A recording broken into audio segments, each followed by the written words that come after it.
Hi guys, welcome back. ఈరోజు నా lunch అయితే ఇది వైట్ రైస్, వడియాలు, టమాటా చట్నీ, పప్పు, ఆనియన్ పప్పు.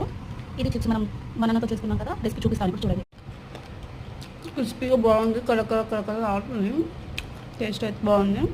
ఈ రెసిపీ చూపిస్తాను నేను, చూడండి ఇదే వీడియోలో. 5 బనానాస్ తీసుకొని స్టీమ్ చేసుకొని పేస్ట్ చేసుకొని కారపూసలు వేస్తాం కదా, వాటితో ఇట్లా వేసి డీప్ ఫ్రై చేసుకొని కొన్ని పల్లీలు, మిర్చి, కరివేపాకు డీప్ ఫ్రై చేసుకొని అలానే పక్కలో ఇంకొక కళాయి పెట్టుకొని తాలింపు వేసుకోవడమే. ఇంకా అందులో ఒక 1 కప్ పోహా వేసుకున్నాను నేను. ఇంకా బాగుంటుంది, ఆ క్రిస్పీగా ఇంకా బాగుంటుంది, ఇంకొంచెం టేస్ట్ యాడ్ చేస్తుంది అనేసి. ఇందులో కూడా కొంచెం కారం, ఉప్పు, పసుపు, కరివేపాకు, జీరా వేసి ఫ్రై చేసుకొని పక్కన పెట్టుకున్నా. ఫుడ్లో అయితే ఆసమ్ ఉంటుందండి. నేను ట్రై చేశాను, దిమ్మ తిరిగిపోయింది. అసలు టేస్ట్ అయితే మామూలుగా లేదు. నేనైతే మస్తు ఎంజాయ్ చేస్తాను. బేసిక్గా ఫుడ్ అంటే ఎవరికి ఇష్టం ఉంటుంది, నాకైతే చాలా ఇష్టం.